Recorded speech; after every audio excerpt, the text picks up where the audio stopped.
Well, welcome all you wiretappers out there. Good to be back here in studio Gangland Wire. I have a Kansas City story, but it kind of stretches out to Las Vegas. You're going to hear a little tidbit, a little interesting teaser about Oscar Goodman, the famous mob lawyer, which, as you know, I've done a story about. So, welcome, Frank Haid. I really appreciate you coming on the show, Frank. Thanks for having me back, Gary. Now, we did another show about the Mafia and the Machine, is like the history of the mob in Kansas City. So Frank is steeped in the Mafia in Kansas City. And go back and check that show out. I think I titled it "The Mafia and the Machine," but whatever, you can find it. Google Frank Haid, Hayde on YouTube, or Gangland Wire and Frank Haid, Mafia and the Machine. You'll find it, and I'll have a link to it down below, guys. We're going to talk about his new book, Mafia Dreams, a true crime saga of young men at the end of an era in Kansas City.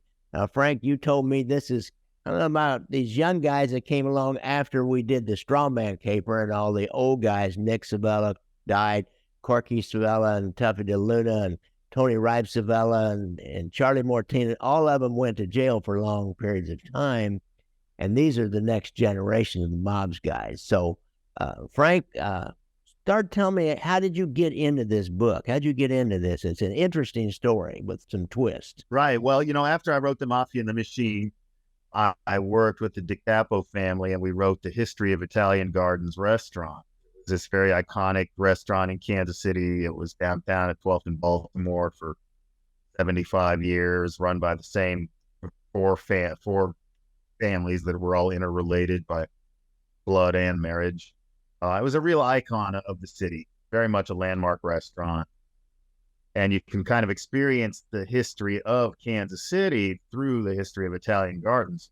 So that was a really fun book, fun project. And that's how I got clued into this story. The DiCapos and other people that were closely associated with Italian gardens mentioned this story, and it was featured to a very small degree in the Italian gardens book. We just kind of scratched the surface with it in that book. But I wanted to dive deeper into it because it was a fascinating story, and it centers around these guys who you might call the young Italians. Gary, I know that you were still, I think, on the PD at the time that the initial Young Italians investigation got started. The FBI actually labeled it the Young Italians. Right. And looking into drug dealing and drug ripoffs and all that. These young guys were wanting to score big, and prohibition's over and gambling's kind of on its way down. The old guys got that sewed up, but narcotics is the next money maker. So go ahead. Right. It was a big drug case that involved elements of the KC Mafia and a Colombian cocaine cartel. So the Young Italians, that name kind of grew out of one particular drug case that involved elements of the KC mob and a Colombian cocaine cartel. Pretty soon, the label kind of expanded and got applied to any young Italian guy who was aspiring to be part of this next generation of Kansas City mobsters. Interestingly, for the purposes of my book, the most prominent young Italian in this story was a non-Italian named Joe Riley. We'll shift gears a little bit here to give you some background on who Joe Riley was and why he is really the main character. Now Joe Riley, I remember him, and he was one of those guys who used to call him a Peckerwood that wanted to be an Italian. He was a white guy that wanted to be an Italian. Used to see that periodically. So go ahead. Joe Riley definitely wanted to be Italian. Everybody seems to agree on that. And he definitely had gangster ambitions. And it's an interesting thing. He was the son of a man named Farrell Travis Riley. Basically went by Travis Riley. And Travis Riley was an juggernaut of insurance fraud in the 70s, 80s, and into the 90s. And he was known as the biggest con man in the insurance business on a national level. Basically, He ran insurance scams in a dozen different states. When regulators would catch up to him in one state, he would move on to the next. And this was actually before there was any federal laws regulating the insurance industry. It was all state back then. And so Travis Riley figured out the vulnerabilities in the system, and he learned how to exploit these loopholes. And he made millions and millions of dollars. What would be what would be an example of how that worked? One particular. Well, it gets, I don't want to get too far down in the weeds, and of course it's all explained in detail in the book. Yeah. But imagine he had a dozen different ways to make money through scamming and insurance companies. He would scam other insurance companies. He would stiff policyholders. He would, sell policies that he never intended to pay on, or only would pay only 10 or 15% of. It gets really complicated and pretty fascinating. This was big time white collar crime. It was actually international in scope. Travis Riley had shell corporations in the Dominican Republic. He had shell corporations in other parts of the Caribbean. He had connections to Bolivia and to parts of Europe. He was working with international, criminals from other countries.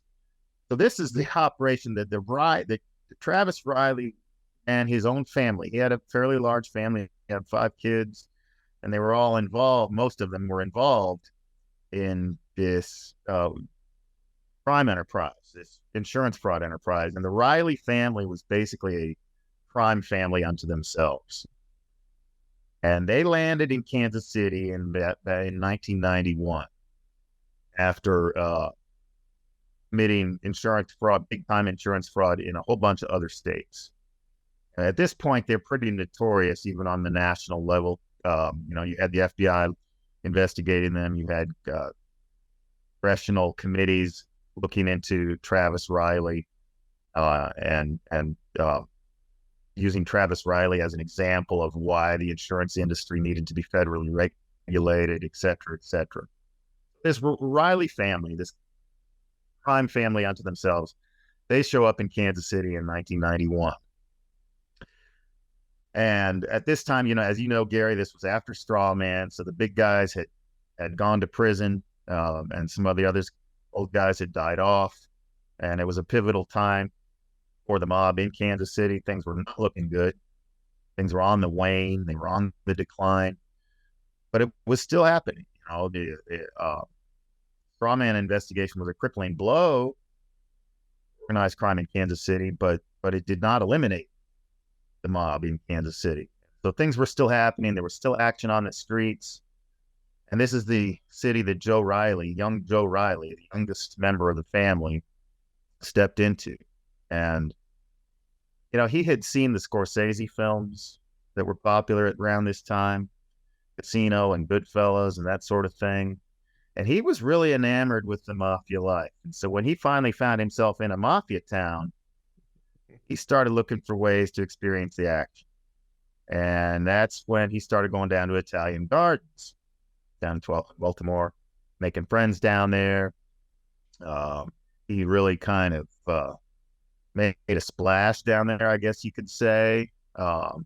His very rash personality, he really tried to play the part of a mobster. I mean, he was wearing tailored suits and Churchill cigars and sunglasses and slick back hair. His kid's only 19 years old, but this is how he dressed, you know.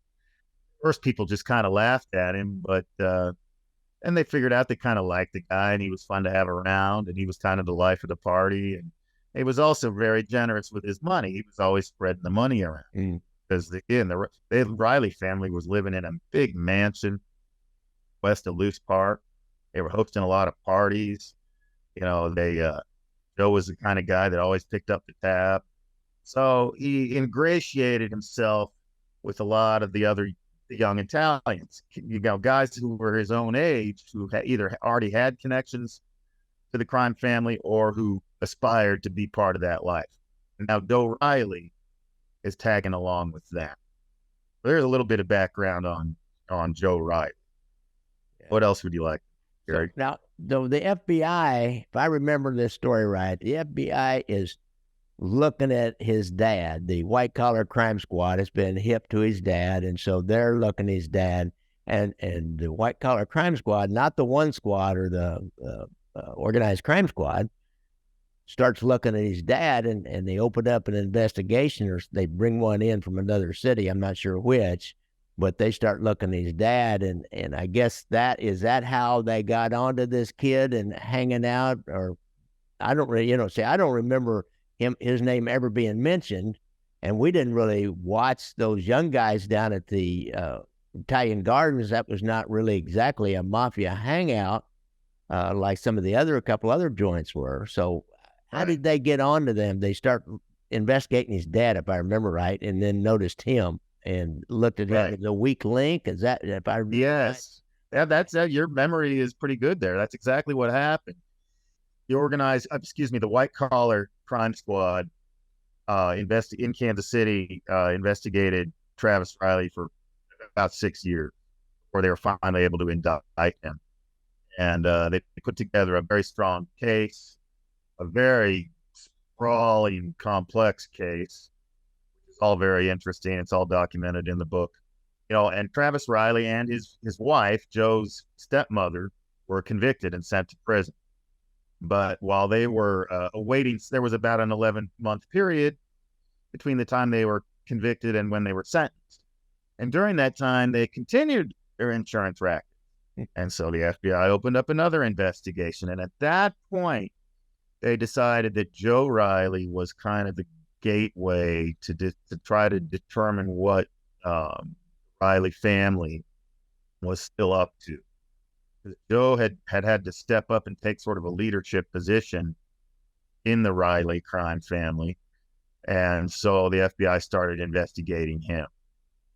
That led to sort of overlapping investigations with the organized crime squad. So you've got the white collar crime squad investigating the Rileys.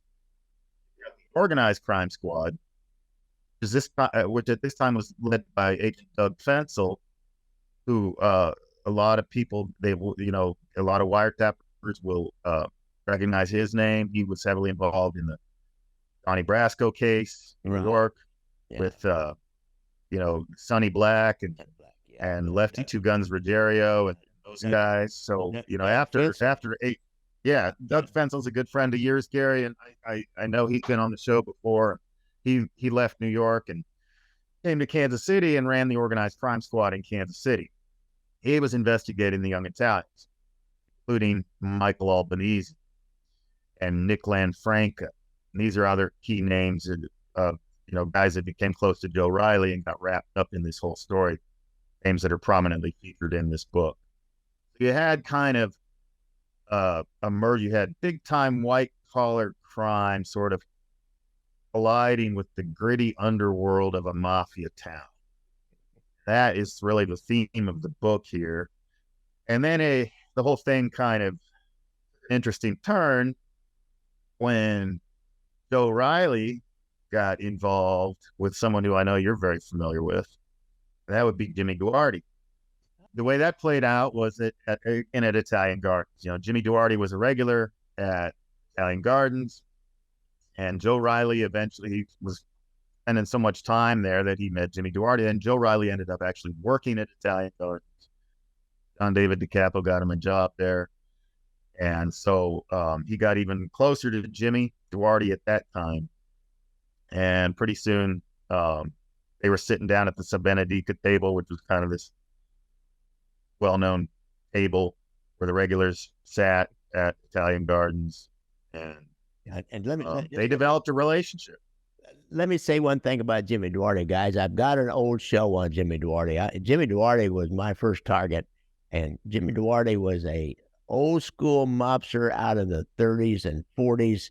He was the nephew of not Joe Flordo, of Tano Lococo, who was involved in hits, got caught in a hit in the 30s with Charlie Gargata, who was, these were like the mafioso of the 30s and 40s.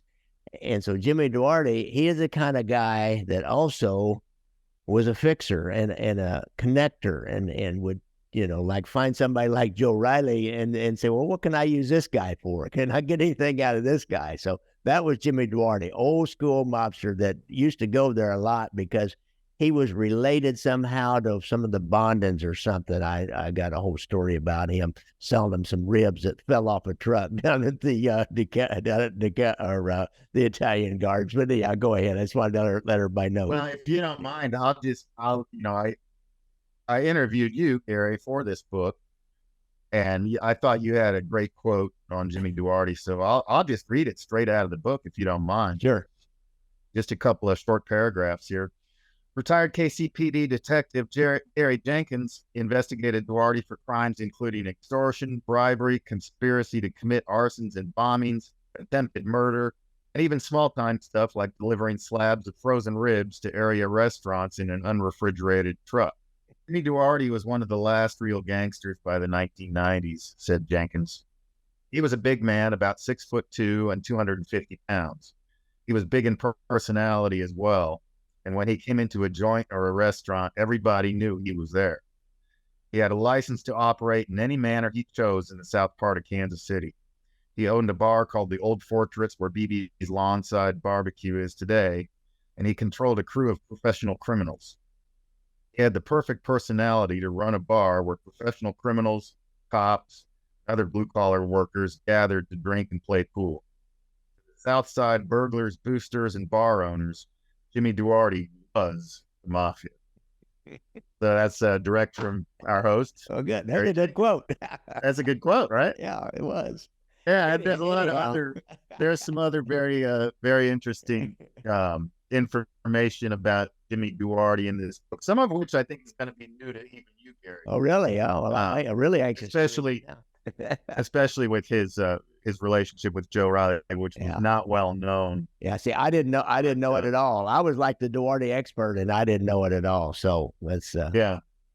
Well, and that's when that's when some eyebrows started to rise. Like Joe Riley, up to that point, was really thought of as a wannabe. He was a wannabe gangster, and it was kind of cute and kind of fun and kind of silly. There was this rich kid with a silver spoon in his mouth, who hanging out with Italians, hanging out with a lot of older people. He was always the youngest guy in the room. He wanted to be Italian. He wanted to be a gangster, but nobody really took it seriously. It really started, some of the agents, people in law enforcement started to discover, hey, this guy's actually got a relationship with Jimmy Duarte. Is this guy really a wannabe, or is there something more to this? And that's one of the questions that you'll have to read the book to find out. The degree to whether or not Joe Riley was just a wannabe or a genuine gangster.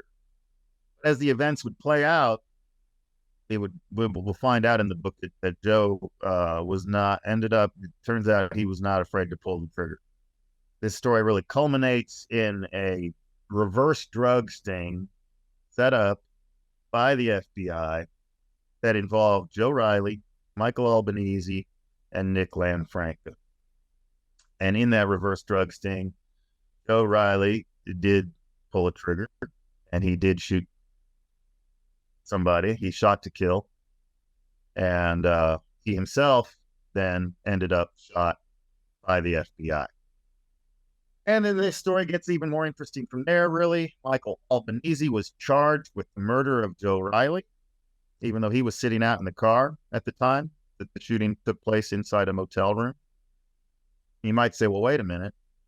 It was an FBI agent that shot and killed Joe Riley. How does Michael Albanese get charged with the murder of his friend? And that gets back to the felony murder statute in Missouri, which is one of the harshest in the nation. And it's pretty interesting. And there's a chapter on felony murder in the book. Michael Albanese, make a long story short, he served 25 and a half years in state prison for felony murder of his friend, Riley, who was shot and killed by the FBI. Yeah, now, if I remember that story right, reading the newspapers at the time, some of the testimony during the trial, I know some guys that I was gone from the intelligence unit by the time that went down, but some people from the intelligence unit and the FBI, they were following Albanese and Nick Lanfranca pretty much that whole day before this meet was set, and the Bureau knew this meet was set. They had some guy, I don't even remember who he was. He was an informant. He's probably long gone to witness protection now. Made this deal with Joe Riley to sell him, I don't know, several kilos of narcotics, I believe. Right. And so, they pull up, and the cops have been following them all day long. And there's one thing, when I know one of Albanese's, and I know you probably get into this, one of Albanese's defense was, well, I didn't know what he was doing. Well, right. There was a cop that testified that they saw him get on the phone, and then they got Nick Lanfranca, who was in the car, to testify, and he testifies that Albanese was on the phone with Joe Riley, and they were setting all this up. So, it was really hard for him to. I could see how he got found guilty, but it does seem like a bitter pill to swallow. Your cops kill your friend, and they charge you with the murder. Yeah, and then Nick Lanfranca, turned state witness and fight against Albanese. Albanese never did that. He honored the old code of America and never spoke out against anybody, which is one reason why he served the entire 25 and a half years that he was sentenced to. But Nick Lanfranca did turn state's witness. He became a rat, in the parlance of the streets, much to the chagrin of young Italians, Albanese, and the rest of them. Yeah. During this time, we don't want to give up too much about that. That's a really exciting part of the book. There's something else going on in the city, the Boston movement. And a lot of people don't know about the Boston movement. So tell us about what you learned about the Boston movement. Yeah, that's an important part of this book. So in the early 90s, right about the time Joe Riley and his family landed in Kansas City, this Boston movement sprung up. That really got Joe Riley interested, in what was going on potentially within the Italian community that he so badly wanted to be a part of. But Boston was really started by a prominent defense attorney in Kansas City named Sam Mirabli. Sam Mirabli was had a lot of clients, who were alleged to be associates of organized crime. And there was a couple of gambling cases at the time. One in particular targeted Pete Simone, who was alleged to be the underboss and is still to this day alleged to be the underboss of the Kansas City crime family. And so, in the grand jury process, the grand jury will subpoena various witnesses to come testify before the grand jury to gather information to try to decide if they're going to indict that subject or not. And so they subpoenaed a lot of local gamblers and a lot of the sons and all nephews of men who were under investigation. And a lot of those were the young Italians, and they refused to testify for the grand jury. And so they got sent to prison. They were offered immunity. They said, I'm still not testifying. And so they sent 20 guys away to federal prison because they wouldn't testify against their friends and their family members. And by the time this movement started, there were still 11 of those guys in prison. So they became known as the Boston 11. Sam Mirabli started this organization. It grew to over 1,000 people. They flew banners over Chiefs games. They flooded the courthouse with letters. They got a lot of publicity in other cities, even over in Italy. And the whole premise was that the federal government, the FBI in particular, was persecuting Italian Americans. It was unfair and unjust to expect a young man, for example, to testify against his father or his uncle when he himself was charged with no crimes, things like that. And so it gets pretty interesting. And it was a big movement in Kansas City back then during this time. And some of the young Italians who went to prison for refusing to testify in the Boston movement, which was basically an illegal gambling case. Um, Also got wrapped up in that drug case we talked about earlier that really gave the young Italians their name. So there was some overlap there, but all this was going on. And Sam Mirabile, he graciously participated in the book. He was very generous with his time, and I appreciate that. You know, I interviewed a lot of people for this book, several of them, Gary, you introduced me to. People on the law enforcement side, people who are convicts, people who are defense attorneys. So really, tried to remain neutral and get perspectives from both sides, because there is a lot of controversy in this book, a lot of controversy about who did what and who's guilty of what and who's not guilty of what, and harsh sentencing, the felony murder rule, some of the investigative techniques, and the reverse drug sting itself became very controversial. And then there's Oscar Goodman. Ah, Yeah. save the best for last here. We Well, teased him a little bit. Yeah, and I'll just drop a little teaser out there. Everybody by now is, at least our listeners here, our wiretappers, are probably pretty familiar with who Oscar Goodman was and his relationship to the guys in Kansas City. He represented the Sevillas for many years, going back to late 60s, early 70s with Nick Sevilla and the Super Bowl gambling charges. And he represented Kansas City guys during the straw man case. He was the most well-known mob attorney in the country, and then he later became the mayor of Las Vegas. Very colorful guy. I've read his biography. He's a fascinating individual, and but I really, in this case, Oscar Goodman didn't only defend Nick Sevilla and Carl Sevilla, Carl DeLuna, and these guys. He had another very big case in Kansas City that very few people are aware of, and that was the case of James Whining, who was a very close associate of Travis Wright. And James Whining was involved in maybe one of the biggest insurance fraud cases in history, which was a $236 million fraud against Mutual of Omaha. And this was back in the 80s, so whatever $236 million is worth today, I'm not sure. But it was a staggering amount. At the time, anyway, Jim Whining was a huge insurance fraud. He was very closely associated with Travis Riley, and then later he turned. Well, I'm gonna save this. I don't want to spoil it. But Okay. Oscar Goodman represented Jim Whining in Kansas City. There's a very interesting element to that case.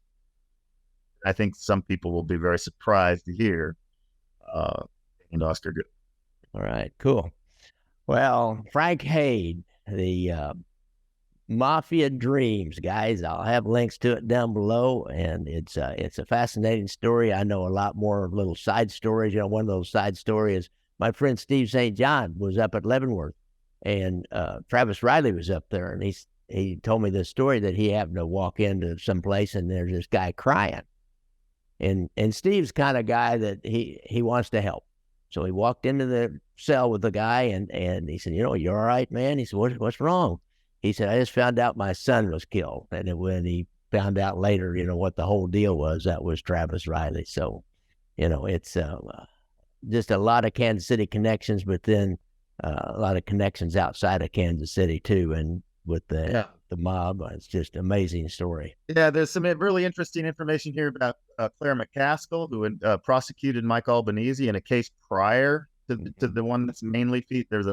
Albanese was involved in a couple of big cases prior to the fatal reverse drug sting. I got a story on that one. I don't know if I ever told you this. So I'm working dog watch that one night. We have this entertainment district called Westport, and people late at night when the bars would close down, they would just cruise real slow around and around and around, honking their horns and having fun. And so all the dog watch guys, I was sergeant in dog watch, were sent down there to kind of keep things rolling, and there'd be fights. So there'd always be a lot of calls. And and we got a call on a stabbing. So we go over, and there's a black Cadillac sitting there, looked like a gangster car. There's a pickup truck right behind it, an old kind of crappy pickup truck, and there's a dude from Oklahoma laying on the ground, bleeding like a stuck hog. Call the ambulance, the guy dies. So we run the license, of course, on the Cadillac, because we got enough from witnesses that said, there was some young, kind of dark-complected, black-haired guy, got out and got in an argument with this guy. There's some horn honking going on, some yelling, and all of a sudden he ran off and left his car there. So it was Michael Albanese's car, and he got in an argument with this guy and stabbed him and killed him. And then he got off with the self-defense plea. So he must I don't know if he had John O'Connor at the time. That's who he had on the last case, but somebody got him off. Maybe he had Sam Robley on that. Sam definitely represented Mike on that case, and one or two others. But yeah, that's the summary, and there's more detail on that case in the book. But Claire McCaskill, who later became U.S. Senator from Missouri, she prosecuted Albanese on that case, and there's an interesting side story involving Claire McCaskill. There's an interesting side story involving Nick Lanfranca's cousin, and a bombing took place down in Texas. There's a lot of interesting material in the book. I like to think of this in a way. The book stands on its own, but in a way, it's a sequel to The Mafia and the Machine, in the sense that Mafia and the Machine and the other treatments of the Casey mob all pretty much end it with Straw Man in the 80s. So this kind of pushes things forward, gives people a glimpse of what was going on in the underworld in Kansas City in the 1990s. Right. And yeah, Gary, if I could just mention one last final thing, I'd appreciate it. And that's just that the book's available at the Book Baby store. Just go to the Book Baby store and then enter either my name or Mafia Dreams, and the book will come up. Super easy to purchase, same price as Amazon, but independent writers able to keep a little bit more of our royalties when it's purchased. Right? So sure do. I got you. Yeah, guys, and there'll be a link in the show notes. So just hit that link, and it'll go right to it. You got to get that book, man. It's a good one. Well, Gary, I'm going to get your copy in the mail today. Okay, yeah. And thanks again for your help with the book. You gave me that great quote on Jimmy Duarte, and you also introduced me to a couple of the people that I interviewed for the book. All right. Great. Frank, thanks a lot for coming on the show. I really appreciate you being here, and I'm anxious to get this put out there. Thank you, Gary. Well, guys, don't forget, I like to ride motorcycles, so watch out for motorcycles when you're out there. And if you have a problem with PTSD, go to the VA website if you've been in this service and get that hotline. That'll help you out quite a little bit. And if you have a problem with drugs or alcohol, our friend Anthony Ruggiano has a hotline. Just go to YouTube and find him on, I shouldn't promote the competition, but I don't care. Find him and get that hotline number. If you go down to Florida, take treatment, we're at his treatment center where he works. Why, hell, you might have him as a counselor. So thanks a lot, guys. I appreciate you all tuning in. Be sure to like and subscribe, or maybe give me a review once in a while. Thanks, guys.